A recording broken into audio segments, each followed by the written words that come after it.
본문 말씀 사무엘상서 15장 24절부터 16장 13절 말씀을 중심으로 하나님께서 다윗에게 기름을 부어 왕으로 세우시다 라는 제목으로 진리를 증거하겠습니다. 이 말씀에 은혜 있으시기 바랍니다.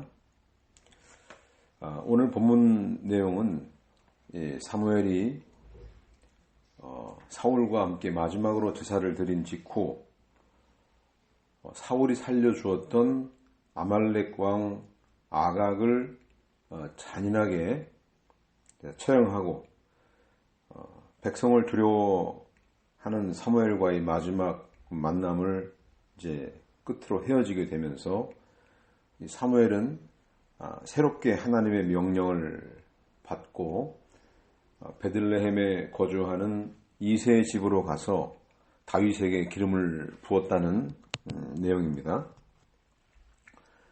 오늘 본문 말씀 보면 이 사울이 왜 하나님께 버림받았는지 알 수 있습니다.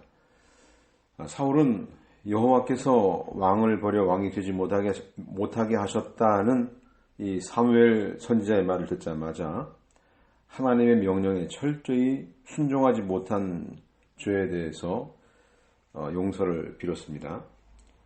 본문 말씀 24절 보겠습니다.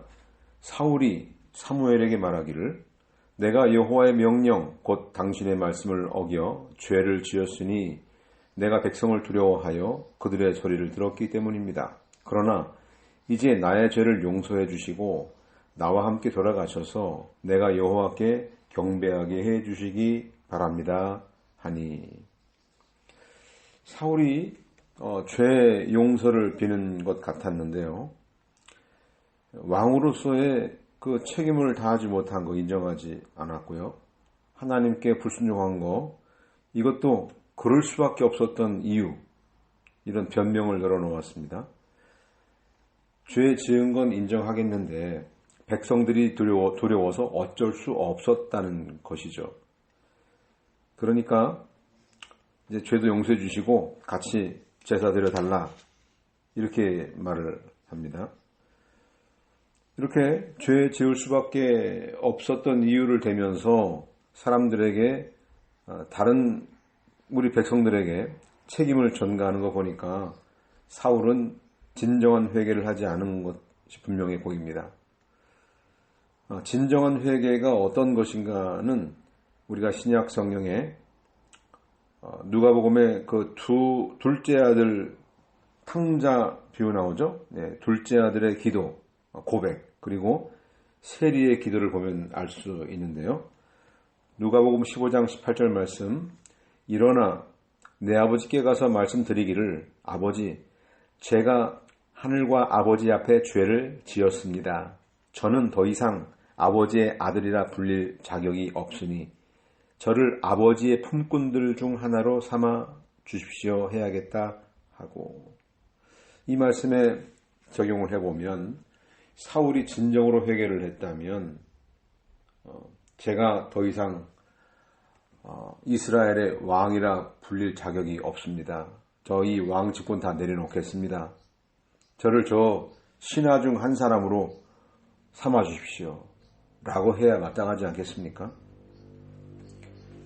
세리의 기도를 보시면 누가복음 18장 13절 그러나 세리는 멀리 서서 감히 하늘을 향해 눈을 들지도 못하고 다만 자기 가슴을 치며 말하기를 하나님 죄인인 저를 불쌍히 여기소서라고 하였다. 세리는 회개를 하면서 참회의 기도를 드리면서 거기에 어떤 다른 그 미사여구를 넣지 않았습니다. 내가 이렇게 세리로서 죄를 지을 수밖에 없었던 그런 이유가 이러이러한 것이 이런 것 때문입니다 라고 변명하지 않았죠. 단지 불쌍히 여겨 주십시오. 이게 죄인의 모습입니다. 사울이 진정으로 회개했다면 깨끗하게 죄를 인정하고 왕좌에서 내려왔어야 마땅하죠. 참 회개는 자기를 부인하고 상한 심령이 되는 것입니다. 사울은 하나님께 신임 받는 것보다 사람에게 더 신임을 얻으려고 하나님의 말씀을 저버렸습니다. 그리고 자기 자신을 우상으로 여겼고 보이는 사람을 두려워했습니다. 오히려 자기의 죄를 숨기려고 했죠. 우리는 이런 사울의 모습이 오늘날에도 우리가 참 익숙하게 여겨지는데요. 불경건한 정치인들 자주 사용하죠. 이런 수법. 구속영장이 발부될지 안 될지 지켜보다가 영장이 발부되면 어쩔 수 없이 검찰에 출두합니다. 검찰에서 다 밝히겠다고 말을 합니다. 그리고 온갖 괴유를 부려서 불구속 수사를 받으려고 해요. 내가 이런 범죄 행위를 저지를 수밖에 없었던 이유가 뭐냐? 국민들을 위해서 어쩔 수 없이 벌인 일이다. 모든 책임을 국민에게 떠넘깁니다. 그리고 쟁쟁한 변호사 수십 명을 고용하죠. 그리고 막대한 비용을 지출하면서 자기 범죄 행위를 마치 의로운 행위인 것처럼 꾸밉니다. 피의 사실이 명확하게 밝혀졌는데도 불구하고 형량 줄일 생각만 합니다. 부패하고 타락한 인간의 모습이죠. 죄인도 의인으로 둔갑시키는 세상입니다. 그들은 백성들이 두려워서 포승줄에 묶인 모습 보이지 않으려고 포토라인에 세우는 관행도 다 없애버리고요. 피의 사실은 온데간데 없습니다. 오히려 자기를 고발한 의로운 사람을 잡아 가두는 그런 불법의 길. 지금 사울이 바로 이런 길로 충실히 따라가고 있는 것입니다. 사무엘은 사울에게 재차 분명히 선언합니다. 26절 사무엘이 사울에게 말하기를 나는 왕과 함께 돌아가지 않을 것입니다. 이는 왕이 여호와의 말씀을 버리셨으므로 여호와께서도 왕을 버리셔서 이스라엘의 왕이 되지 못하게 하셨기 때문입니다. 라고 하며 진정한 회개를 위한 그러한 고백이라기보다도 자신의 왕권을 강화하기 위해서 하나님께 경배하려는 사울, 그에게 이렇게 강력한 경고가 내려졌습니다. 자, 이 사울이 이러한 경고의 메시지를 듣고 사무엘의 옷자락을 붙잡는 바람에 얼마나 세게 잡았는지 겉옷이 찢어지고 말았습니다. 정말 간절했을 겁니다. 사울은 사무엘보다 하나님께 나가 매달려야 했었죠. 왕과 함께 돌아가지 않겠다. 이거는 자신의 왕권 그리고 권위가 손상을 입는 그런 청천벽력 같은 판결이죠.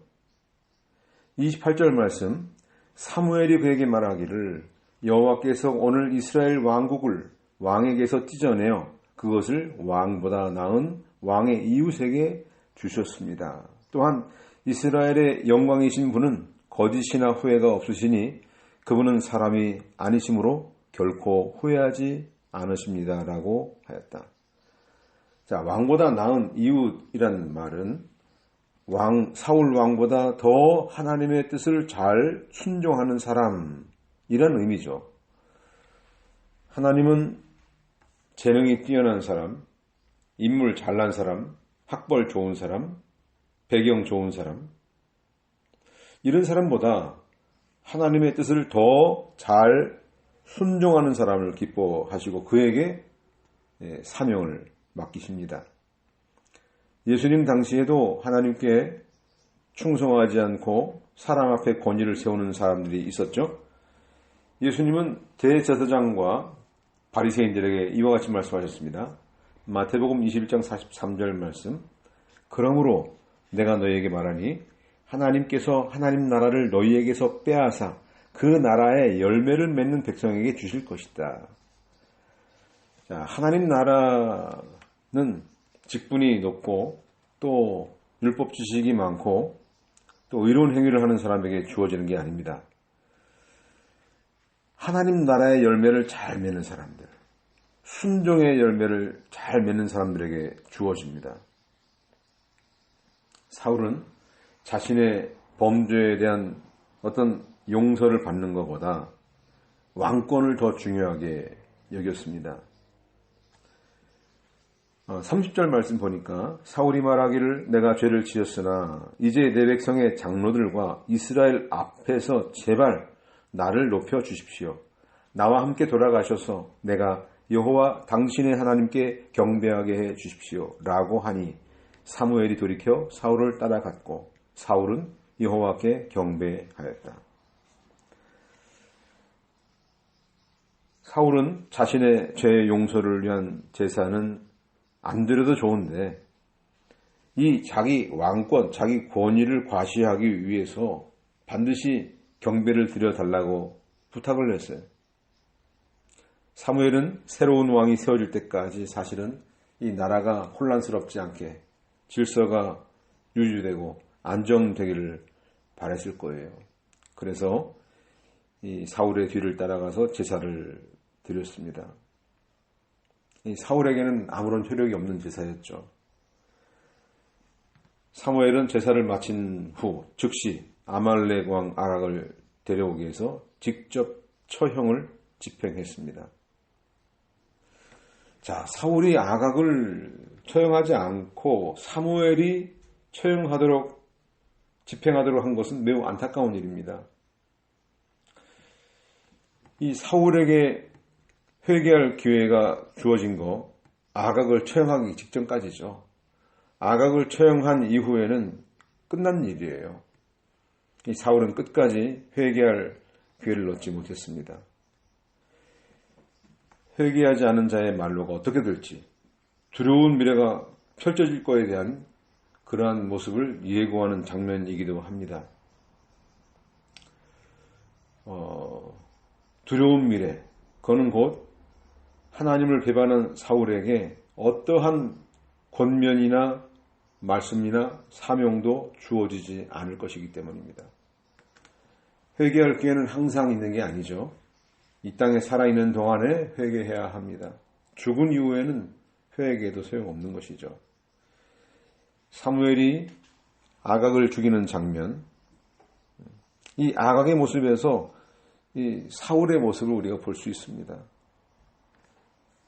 아각은 사무엘이 불렀을 때 쾌제를 불렀습니다.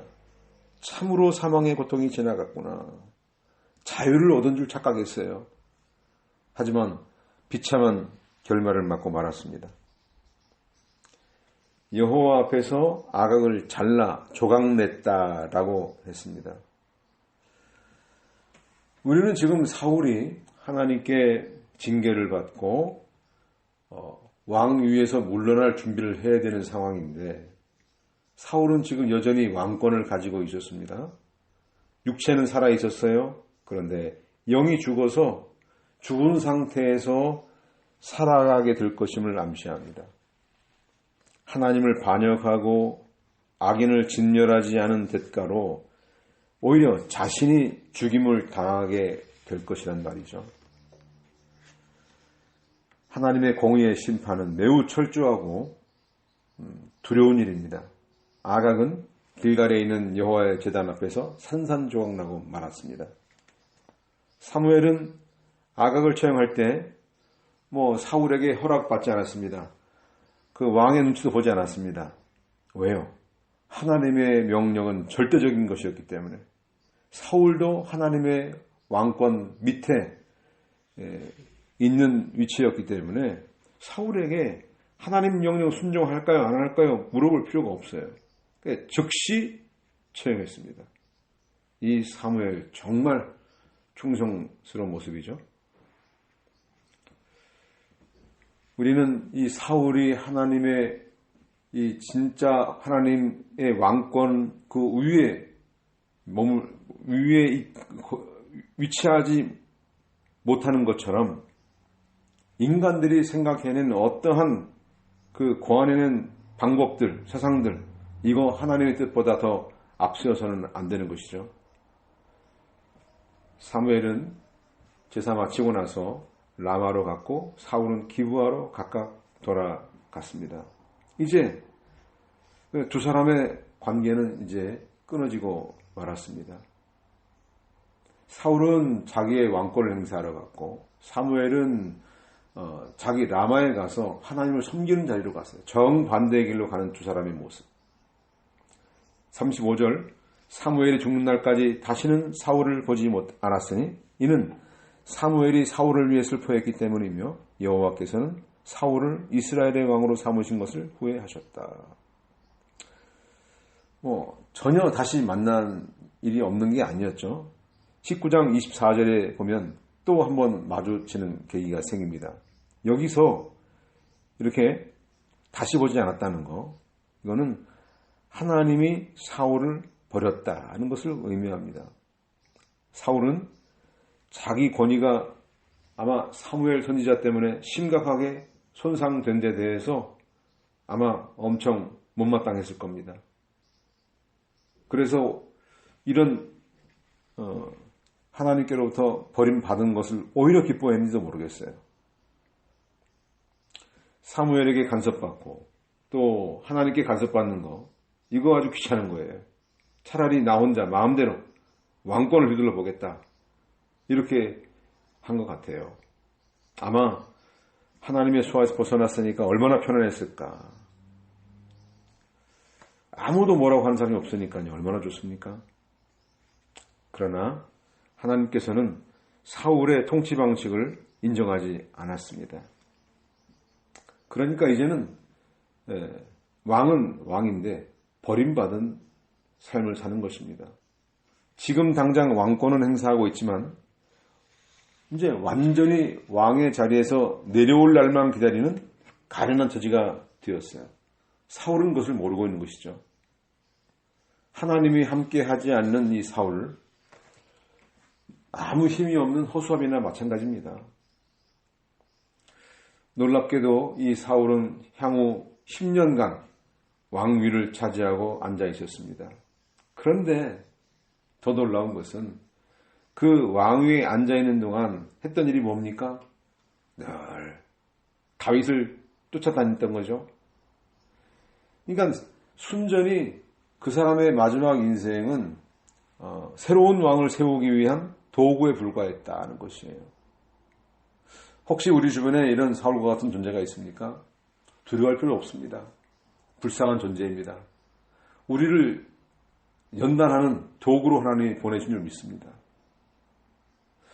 선지자이면서 제사장인 사무엘과 관계가 끊어진 거 불행한 일이죠. 오늘날에도 교역자는 어떻게든지 교인들을 복된 길로 인도하려고 애를 씁니다. 가슴을 쥐어뜯으며 기도도 하기도 하고요. 또 찾아가서 권면도 하고, 이렇게 정성껏 돌보는 역할을 하는 교역자와 관계가 끊어진다는 거 불행입니다. 곱비 풀린 망아지처럼 제 멋대로 살아가는 사람은 어떻게 살아갈까요? 작은 교회 가면은 책임이 커지니까 큰 교회 나갑니다. 저 큰 교회 뒤편에 앉아서 예배만 드리고 교역자 만나기 전에 얼른 도망갑니다. 말씀만 듣고 지도는 받지 않겠다, 그런 속셈이죠. 교인들 만나면 부담스러워요. 교제하면 내 사정도 알려야 되고 자꾸 알고 싶어 할 거고, 그러니까 서로 아는 체 하지도 말고 그냥 나중에 천국에서나 봅시다 하는 그런 생각입니다. 어떻게 하나님의 교회에서 이렇게 살아갈 수 있겠습니까? 혼자서 고독하게 고립된 채로 살아가는 모습. 교회는 한 사람이 혼자 세워나가는 게 아니죠. 여러 지체들과 어울려서 이루어가는 게 공동체입니다. 그래서 신앙생활에서 가장 어려운 게 뭔가 하면은 교회에 나오는 거, 나와서 서로 어울리는 거, 이게 참 어렵습니다. 성격도 다르고 취미도 다르고 취향도 다르고 입맛도 달라요. 배경도 다르고 출생지가 달라요. 학교도 다르고 고향이 달라요. 이런 사람들과 함께 모인다는 거 쉽지 않아요. 다 자기 고집이 있고 주장이 있기 때문에 그 틈바구니에 들어간다는 거, 이게 바로 교회 생활입니다. 자, 서로를 위해서 기도도 해줘야 되고 도와줄 일도 있고 협력하고 위로할 일도 있고요. 이런 신앙의 길을 가는 것 참 복된 일인데요. 사도행전 2장 41절에 보니까 어떤 게 공동체 생활인가? 자, 그들이 사도들의 가르침을 받는 일과 교제하는 일과 빵을 떼는 것과 기도에 전념하였다. 사도의 가르침 받는 게 가장 중요해요. 설사 결함이 있는 사도일지라도 그런 교역자라 할지라도 하나님이 그 교회 종으로 세우셨으니까 하나님께서 주시는 그런 중요한 교훈들, 가르침들 받아야죠.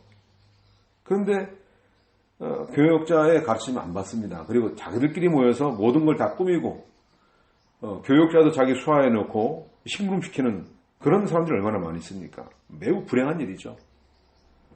성도들과 교제하는 일 중요합니다. 빵을 떼는 거, 예수 그리스도의 죽으심을 기념하면서 그 예수님의 십자가를 중심으로 모이는 공동체, 그리고 또 열심히 기도하는 일 중요합니다. 이렇게 네 가지. 이거 다 빼놓고 세상에서 하는 그런 단체에서 하는 방식으로 무슨 개인 모임 하듯이 입맛대로 교회를 이끌어 나가려고 하면 교회는 하나님의 뜻대로 되지 않습니다. 하나님이 매우 혐오하는 그러한 모임이 될 것입니다. 에베소서 4장 16절에 보니까 온몸은 그리스도께 속해 있으며 각 마디를 통하여 도움을 받아 함께 연결되고 결합된다. 각 지체가 자기의 분량대로 역사함을 따라 몸이 자라나며 사랑 안에서 자신을 세워간다. 이렇게 공동체에 모이는 지체들은 하나가 돼요. 하나. 서로서로의 단점을 보완해주고 자기의 장점을 나누어주고 이런 관계예요. 서로를 통해서 하나님께로부터 오는 그런 그 위로와 격려를 받을 수가 있어요. 그리고 자기 분량대로 역사하는 거예요. 자기 분량대로. 자기는 그 그릇이 안 되는데 그렇게 하려고 흉내내려고 아무리 해도 안 돼요. 자기 분량이 있으니까요. 그러니까 교회에 나오면 자기 능력이 없다고 그래서 부끄러워할 것도 없어요. 자기 모습 그대로 그 활동하면 되는 거예요. 사명이 생기면 하나님 능력을 주시거든요. 또 감당하게 하셔요. 자, 사무엘은 이 사울 때문에 너무 슬펐어요. 사울의 행적은 점점 황폐한 그런 모습으로 변화되게 되는데요. 이제 얼마 안 가서 악령에 사로잡히고 맙니다. 바로 이제 다음 주일날 살펴볼 부분인데요. 이 사울이 악령에 사로잡혀요. 하나님의 영이 떠나니까 그 자리에 악령이 들어와 자리 잡고 지배하는 겁니다. 자, 하나님께서 사울에게서 왕의 자리를 더 나은 이웃에게 주겠다고 했는데요. 자, 이제 16장부터는 그 이웃이 누군가에 초점이 맞춰지고 있습니다. 16장 1절 말씀, 여호와께서 사무엘에게 말씀하시기를 내가 사울을 버려 이스라엘의 왕이 되지 못하게 하였는데 내가 언제까지 사울을 위하여 슬퍼하고 있겠느냐. 너는 너의 뿔에 기름을 채워가지고 가거라. 내가 너를 베들레헴의 이새에게 보낼 것이니 이는 내가 그의 아들 중에서 한 왕을 예비해 두었기 때문이다 하심으로.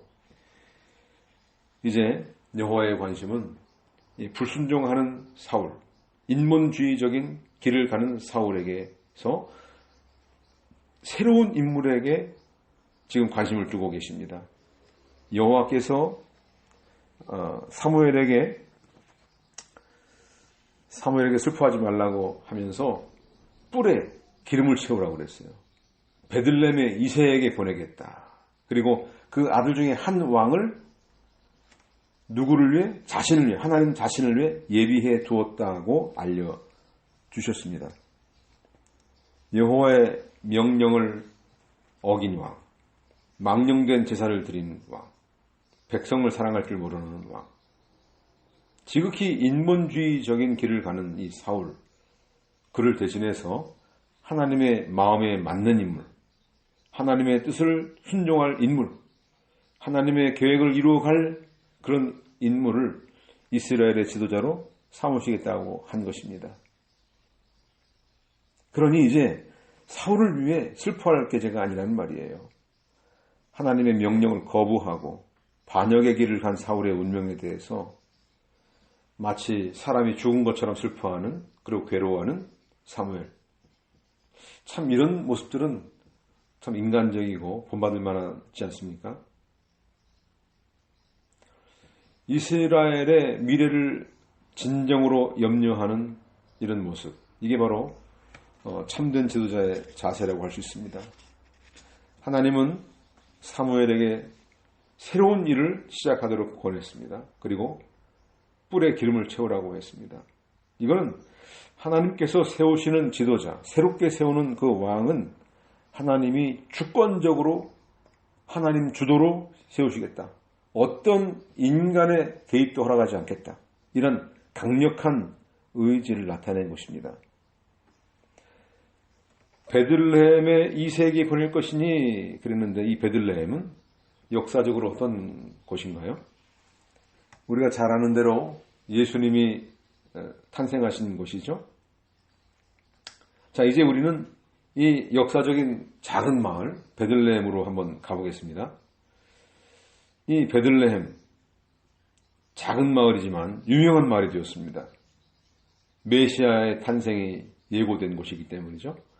미가 5장 2절 말씀, 그러나 너 베들레헴 에브라다야, 내가 유다 족속들 가운데 작을지라도 나를 위해 이스라엘을 다스릴 자가 내게서 나올 것이다. 그의 군원은 태고 쪽 영원부터이다. 또 이 베들레헴은 룻의 시아버지, 그 모압 여인, 이방 여인 룻의 시아버지 엘리멜렉의 고향이기도 합니다. 자, 여기서 사실은 베들레헴이 역사가 시작되죠. 룻이 고향 땅 모압을 등지고 시어머니 나오미를 따라 나왔습니다. 거기서 보아스를 만나서 결혼을 해서 아이를 낳고 다윗의 조상이 되었죠. 자, 이 이세라는 이름의 뜻은 여호와의 사람, 아니면 또 여호와의 선물이라는 뜻도 있는데요. 이 사울을 왕으로 설 때 어떻게 했습니까? 이른 나귀를 찾아 헤매다가 우연히 사무엘을 만나게 되어서 왕으로 발탁된 케이스죠. 자, 이 사울보다 낫다고 하는 이유, 새로운 왕 어떻습니까? 사무엘이 직접 찾아갑니다. 뿔에 기름까지 준비해서 가요. 그리고 왕으로 세우게 돼요. 이건 하나님이 직접 개입하시고 정말 새롭게 하나님이 새로운 인물로 세우실 것이라는 것을 암시하죠. 하나님의 뜻을 전적으로 순종하는 그런 인물. 자, 1절, 한 왕을 나를 위해 예비해 두었기 때문이다. 예비했다는 말의 히브리어는 내가 한 왕을 보았다.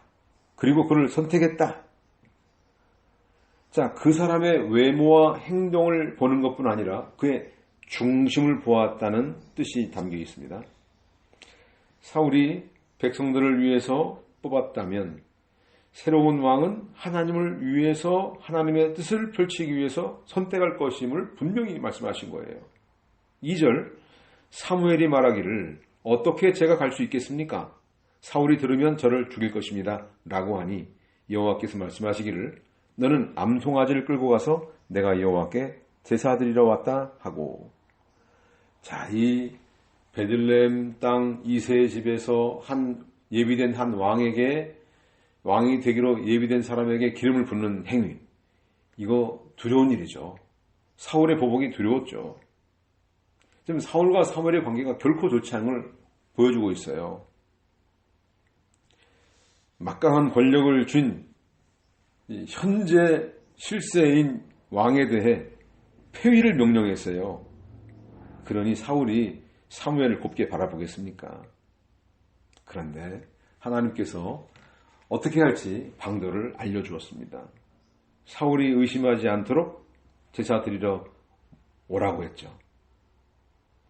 아무에게도 알리지 말고 은밀하게 진행하도록 했습니다. 그러니까 하나님께서는 구체적인 행동, 그런 해야 할 말 정확하게 다 알려주신 거예요. 하나님께 나아가면 우리가 해결하기 어려운 문제들도 그 지혜를 주어서 해결할 수 있도록 인도해 주시는 거 우리가 경험하지 않습니까? 이세 집에서 드리는 제사 목적이 무엇인지 사울이 알 수 없게 했어요. 3절 보니까 제사에 이세를 초청하여라. 내가 행할 일을 내가 가르칠 것이니 너는 내가 내게 말하는 자에게 나를 위하여 기름을 부어라 하셨다. 사무엘이 여호와께서 말씀하신 대로 행하여 베들레헴에 이르니 그 성읍의 장로들이 떨며 그를 영접하여 말하기를 평안을 위하여 오십니까 하니. 자, 사무엘이 해야 할 행동 방법, 이세를 초청하라. 제사에 초청하는 거예요. 자, 베들레헴에 있는 그 예배의 제단, 거기에 이세를 초청하라는 거예요. 이세의 집으로 가서 초청하는 것보다도 이세를 초청해서 제사를 드리라 하는 거예요. 그 다음 일은 누가 하겠다? 여호와께서 다 하시겠다. 알아서 하시겠다. 그리고 우리는 부름에 응답하는 것이 우리의 할 일이에요. 그리고 준비하라는 거 준비하면 돼요. 그 이후의 일에 어떻게 될지 고민할 필요가 없어요. 하나님 말씀을 잘 듣고 그대로 순종하는 거, 이거 굉장히 중요합니다. 이렇게 하나님은 일하실 때 이미 다 계획해 놓으시고 준비해 놓고 사람을 불러서 그 심부름을 시키는 거예요. 하나님이 내게 말하는 자에게 기름을 부으라 이렇게 말씀하셨죠. 기름 붓는 의식, 이거는 기름 붓는 사람이나 물건이 하나님의 거룩함에 참여했다는 것을 의미합니다. 그래서 기름 부음 받은 사람은 하나님과 그분의 거룩한 목적에 합당한 삶을 살아야 되는 것이죠. 사무엘은 여호와의 말씀대로 순종했습니다. 참 이 사무엘의 신앙이 매우 순수합니다. 이유를 따져 묻지도 않았습니다. 생략하지도 않았어요. 그대로 따라가는 거예요. 이렇게 베들레헴 같은 작은 마을에 위대한 선지자가 방문한다는 거 얼마나 영광스럽겠습니까? 그런데 그 당시 상황은 이렇게 기쁘고 영광스러운 일만은 아니에요. 왜냐하면 당시에 선지자가 방문한다. 좋은 일보다 좋지 않은 일로 방문하는 게 많았거든요. 그래서 그 베들레헴 성읍의 장로들이 사무엘이 오는 거 보고 두려워했어요. 그래서 묻습니다. 평안을 위하여 오십니까? 하고 물었어요. 자, 지금 사울이 왕권을 가지고 있는데 어떤 문제를 일으키려고 오는 것이 아닌가? 걱정할 수밖에 없어요. 사울은 사무엘이 왕으로 세운 인물인데요. 또 사울이 폐위를 명한 것도 사무엘이지 않습니까? 그러니 사무엘과 사울이 좋지 않은 관계이죠. 어떤 일로 왔을까 궁금하고 염려하지 않을 수 없는 거예요. 만약 새로운 왕을 뽑게 된다면 이거 전쟁 나는 거 아닌가? 이런 생각도 들 수가 있겠죠. 5절 말씀, 사무엘이 말하기를 평안을 위해서입니다. 내가 여호와께 제사드리러 왔으니 당신들은 스스로 성결케 하고 나와 함께 제사합시다 하고 이새와 그의 아들들을 성결케 하고 제사에 청했다. 평안을 위해서 제사드리러 왔다. 화목제를 드리러 온 거예요. 여기 제물을 암송아지를 데려왔잖아요. 암송아지는 화목제물로 쓰이는 제물이에요. 그러니까 이번 제사를 통해서 사울이 통치하는 그 이스라엘에 있는 그 평화는 거짓 평화인데 진짜 평화를 가져오게 할 것이다. 그 일을 위해서 제사드리러 왔다. 그런 의미가 내포되어 있어요. 이 새로운 왕이 될 인물에게 기름 붓는 일, 이거는 기득권 세력에 대한 선전포고나 마찬가지입니다. 자, 우리는 예수님이 하신 말씀을 좀 기억을 해야 되겠는데요. 마귀의 지배를 받던 가정에 예수님을 영접하고 예수님을 믿는 그런 가족이 하나 생기면 그 가정에 평화가 올까요? 사실은 싸움이 일어나죠. 그래서 마태복음 10장 34절로 36절 내가 땅 위에 평화를 주려고 온 줄로 생각하지 마라. 평화가 아니라 검을 주려고 왔다. 나는 사람이 자기 아버지를, 딸이 자기 어머니를, 며느리가 자기 시어머니를 대적하여 나누어지게 하려고 왔다. 사람의 원수들이 자기 집안 식구들일 것이다. 참된 왕, 하나님을 왕으로 모시면 마귀가 제일 싫어합니다. 그때부터 아주 맹렬한 영적 전쟁이 벌어집니다. 이 평화는, 참된 평화는 거저 주어지지 않아요. 참 평화는 피를 흘리는 희생을 통해 얻어지는 것입니다. 예배드리는 문제, 이거 하나 때문에 집안이 다 뒤집어져 버려요. 아니, 제사 드리는 날인데 교회를 간다고? 예배드리러 간다고? 아마 마귀들이 들고 일어나서 마귀 종들을 다 불러 모읍니다. 방해하고 박해하기 시작합니다. 이게 왜 이런 일이 벌어집니까? 참된 평화가 오기 위해서이죠. 자, 여기 사무엘과 제사 드리는 이 장소에서의 인물들을 보면은 별로 누가 참여했는지 언급이 없어요. 지방 장로들도 없고 유력한 인물들이 언급이 없어요. 이건 다시 말하면 새로운 왕을 세우는 이 과정에 모든 인간적인 요소, 그런 방식, 그런 사상은 완전히 배제하고 오직 여호와 한 분만의 단독적인 선택과 주권으로 이루어지고 있다는 것을 보여주는 거예요. 6절, 그들이 왔을 때 사무엘이 엘리압을 보고 생각하기를 과연 여호와의 기름 부음 받을 자가 그분 앞에 있구나 하였으나. 자, 지금 이 사무엘이 엘리압을 보고 마음이 감동을 했어요. 흥분을 했어요.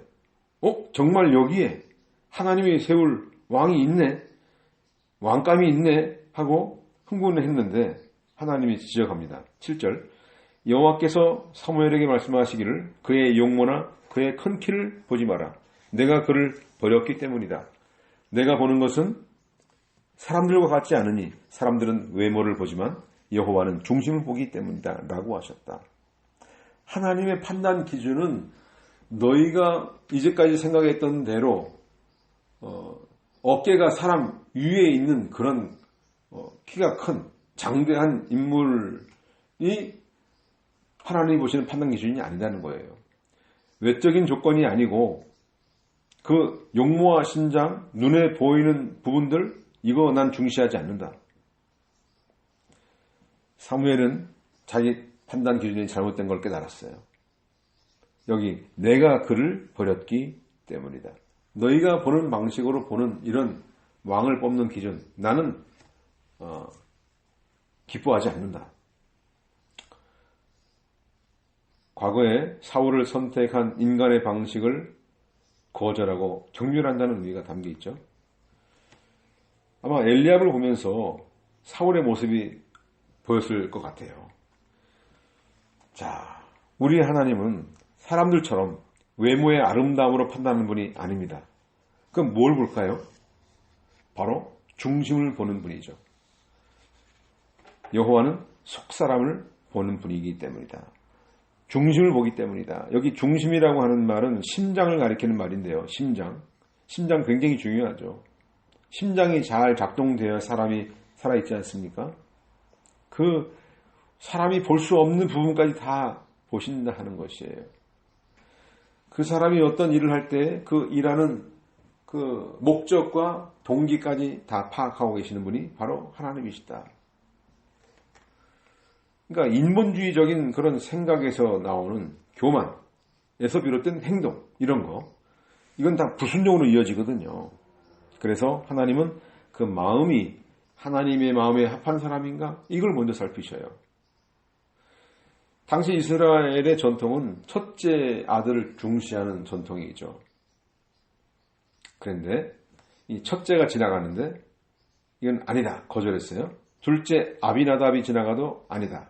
셋째 산마도 거절당했어요. 이 이름이 언급된 거 보면 이세의 아들들 중에서 그나마 뛰어난 인물감이라고 생각했던 것 같아요. 인간의 기준으로 보면은 왕이 될 가능성이 많은 사람들이죠. 7 아들들이 다 지나갔습니다. 그래서 사무엘이 또 묻습니다. 또 없냐? 하고 묻습니다. 11절 사무엘이 이새에게 말하기를 이 아들들이 전부입니까? 하니 이새가 말하기를 아직 막내가 남았는데 보십시오. 그는 양을 치고 있습니다. 하므로 사무엘이 이새에게 말하기를 사람을 보내어 그를 데려오시오. 그가 여기 올 때까지는 우리가 식탁에 앉지 않을 것입니다. 하였다. 자, 7 아들 중에 아무도 없었어요. 7이라는 숫자는 하나님의 완전수죠? 만수죠? 7명 안에는 있을 것이다 생각했는데 없었어요. 그런데 아직 막내가 남았다. 여기 막내는 하카탄이에요. 하카탄.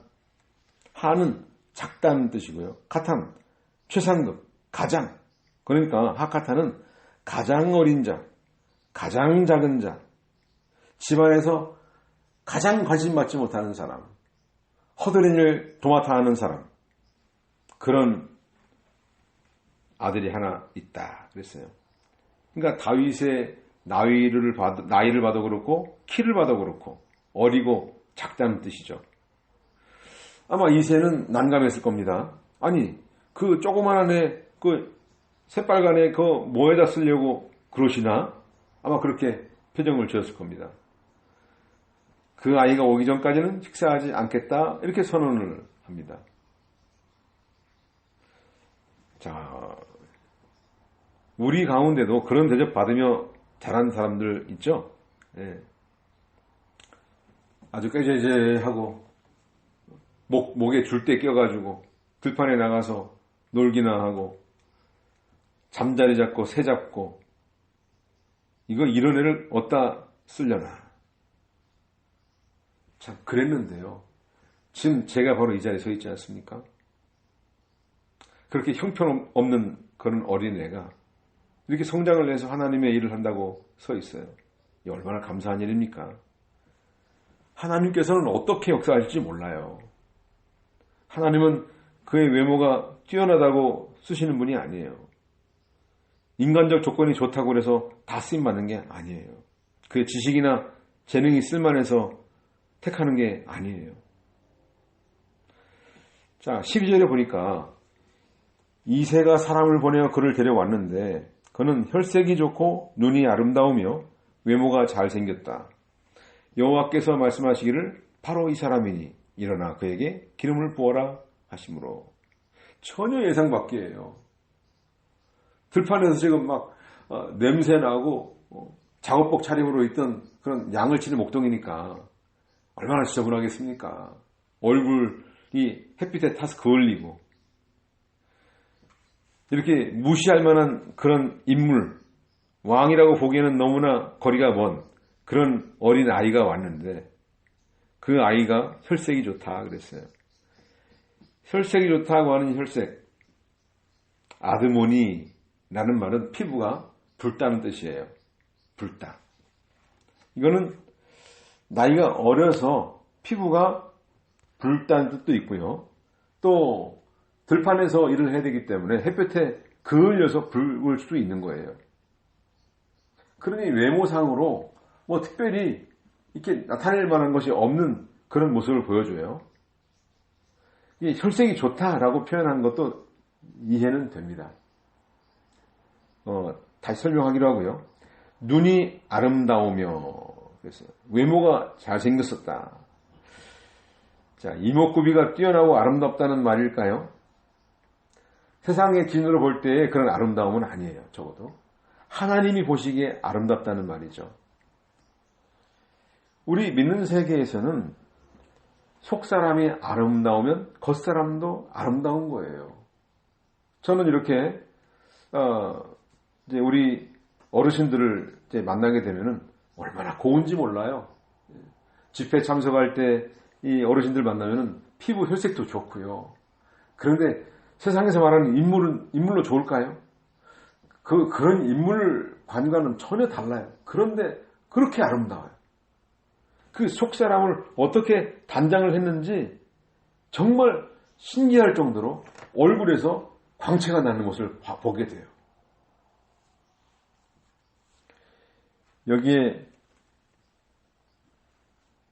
그 눈이 아름답다 그랬잖아요. 눈이. 그 아가서에 보면은요. 아가서에 잘 우리가 이해하는 그런 표현이 나옵니다. 아가서 1장 15절, 16절에 보니까 내 사랑아 너는 어여쁘고 어여쁘다. 내 두 눈이 비둘기 같구나. 내 사랑하는 이여 당신은 어여쁘고 정말 사랑스러우며 우리의 침상은 참으로 푸르고 라는 말씀이 있어요. 내 두 눈이 비둘기 같다. 순결하다는 의미가 있죠. 비둘기는 제물로 쓰이는 그 짐승입니다. 이렇게 하나님 앞에 자기 자신을 내놓고 희생하는 제물감, 그리고 하나님께 순결한 믿음을 가지고 있는 이런 모습, 이게 바로 다윗에게서 풍기는 이미지였어요. 그 모습이 너무나 어여쁘고 정말 사랑스럽다. 하나님 한 분만 바라보는 그 두 눈, 하나님을 위해서 자신을 전부를 바치는 그 두 눈, 자기의 책임과 사명을 다하는 그런 이 다윗의 모습을 이렇게 표현한 것입니다. 그리고 얼굴이 붉다고 했잖아요. 여기 나온 술람미 여인도 그렇게 겉으로는 보기 좋은 얼굴이 아니에요. 아름다운 얼굴이 아니에요. 아가서 1장 16절에 보니까 예루살렘의 딸들아 내가 비록 거물지라도 아름다우니 게달의 장막과 같고 솔로몬의 휘장과 같구나. 내가 거무스름하다고 나를 쳐다보지 마라. 햇볕이 나를 그을렸기 때문이다. 내 어머니의 아들들이 내게 화를 내어 포도원들을 돌보게 하였으나 내가 내 포도원을 돌보지 못하였구나. 이 거무스름하다는 이 말, 이 게달 자손이 이제 아라비아 사막 북쪽 지역에 살면서 유목 생활을 하던 사람들이었습니다. 이 사람들은 검은 염소 털로 장막을 만들었어요. 그 게달의 장막, 검은 색깔을 이렇게 일컫는 말이 지었죠. 그러니까 보기가 그렇게 좋은 모습이 아니에요. 여성이 피부가 검게 그을렸으면 보기 좋은가요? 피부가 아주 배옷같이 하얘야 미인이라고 하지 않습니까? 그런데 예수 그리스도의 신부감인 이 술람미 여자는 거무스름한데 그렇게 아름답게 보이는 거예요. 우리 신앙생활을 하다 보면은 이리 치고 저리 치고 얼마나 고생을 많이 합니까? 사실은. 그런데 그렇게 하는 이유가 뭡니까? 믿음 하나 지키려고, 신앙의 정조를 지키려고 하는 그런 모습. 그 모습 하나 때문에 그것이 아름답게 보이는 거예요. 자, 이렇게 막내 아들, 8째 막내 아들의 모습을 이렇게 표현을 하고 있어요. 세상 사람들이 보는 방식으로 아름답다고 표현한 게 아니에요. 속사람이 아름다우니 겉사람이 아름답게 보이는 겁니다. 베드로전서 3장 4절 말씀, 오히려 마음의 숨은 자를 온유하고 안정된 영에 썩지 않을 것으로 치장하여라. 이것이 하나님 앞에서 매우 값진 것이다. 80세 된 모세, 나이가 얼마나 많습니까? 근데 이 모세 80세가 넘어서 노인인데 40일 금식하고도 하나님 만나서 사귀고 내려올 때 얼굴에서 광채가 나타났습니다. 사도행전에 나오는 스데반 있죠? 은혜와 성령으로 충만한 스데반. 사도행전 6장 5절에 보니까 스데반을 뭐라고 표현하냐면은 믿음과 성령에 충만한 사람인 스데반. 그리고 이제 7 집사 이름을 언급을 하고요. 8절에 보니까 스데반이 은혜와 능력이 충만하여 백성 가운데 매우 놀라운 일들과 표적을 행하였다. 10절에 스데반이 지혜와 성령으로 말하는 것을 그들이 당연할 수 없으므로, 자, 15절에 보니까 공회에 앉아있던 모든 자들이 스데반을 주목하여 보았는데 그의 얼굴이 천사의 얼굴과 같았다. 바로 이런 모습이 연출되는 거예요. 다윗에게서 그런 모습이 나타나는 것입니다. 마음에 있는 게 그대로 나오는 것이죠. 마음에 무엇이 있는가. 누가복음 6장 45절에 보니까 선한 사람은 그 마음에 쌓아둔 선한 것에서 선한 것을 내고 악한 사람은 그 마음에 쌓아둔 악한 것에서 악한 것을 내놓으니 입은 마음에 가득 찬 것을 말하기 때문이다. 육신의 사람을 중심으로 사는 사람은 육신의 열매가 나타나고요. 영을 따라 사는 사람, 성령을 따라 사는 사람은 성령의 열매가 나타난다고 그랬어요. 자, 악한 사람들은요, 말씀 듣고도 주님 주님 부르면서도 순종하지 않아요. 그런데 선한 사람은 듣고 즉시 순종하는 사람들입니다. 그들은 기초가 든든한 반석 위에 있기 때문에, 예수 그리스도의 반석 위에 있기 때문에 결코 흔들리지 않습니다. 이제 사무엘은 새로운 왕에게 기름 부음으로써 자기 마지막 사명을 잘 감당했습니다. 끝까지 감당했어요. 우리에게 주어진 사명 끝까지 감당하는 것 중요합니다. 사무엘은 그 이후의 문제에 대해서는 어떻게 될지 알 수가 없어요. 자기 있는 환경에서 주어진 상황에서 최대한 감당하면 되는 거예요. 자, 오늘 본문 말씀 통해서 귀중한 교훈을 얻었습니다. 사울은 실패했습니다. 하나님의 왕정제도 허락하신 거 실패된 것 같았어요. 그런데 하나님은 자기의 뜻을 포기하지 않으셨습니다. 항상 하나님의 마음에 합당한 인물을 준비해 두시고 그를 통해 일을 해나가신다. 강한 사람을 사용하지 않고 연약하고 못난 사람을 들어 사용하십니다. 하지만 하나님의 손에 붙들리면 놀라운 역사에 동참하게 되는 것이죠. 자, 고린도전서 1장 27절로 28절. 그러나 하나님께서 지혜로운 자들을 부끄럽게 하시려고 세상의 어리석은 것들을 택하셨으며 강한 것들을 부끄럽게 하시려고 세상의 약한 것들을 택하셨다. 하나님께서는 있는 것들을 쓸모없게 하시려고 세상에 비천한 것들과 멸시받는 것들과 없는 것들을 택하셨으니 이는 아무 육체라도 하나님 앞에서 자랑하지 못하게 하려는 것이다. 이렇게 중심에 선한 거, 하나님 한 분 바라보고 그분의 뜻대로 살려고 하는 사람, 그 마음 하나, 그런 분을 하나님이 들어 사용하신다. 역대하 16장 9절 말씀, 이는 여호와의 눈이 온 땅을 두루 살피시고 온전한 마음으로 자신을 향한 자들을 위하여 능력을 베푸시기 때문입니다. 이렇게 하나님께 쓰임받기 위해서 하나님 한 분 바라보면서 자기의 있는 여건에서 최선을 다해서 주어진 사명 잘 감당하시고 하나님 부르실 때 즐거움으로 나가서 맡겨준 사명 잘 감당하는 우리 모두가 되기를 간절히 바랍니다. 기도하겠습니다. 하나님 아버지, 은혜를 감사합니다. 오늘 불순종의 길을 간 이 사울을 통해서 하나님이 얼마나 슬퍼하셨는지, 그의 결말이 어떻게 될지 이렇게 살펴보았습니다. 새로운 왕을 선택하시고 예비하시고 하나님의 선한 계획을 신실하게 이루어 가신다는 것을 깨달았습니다.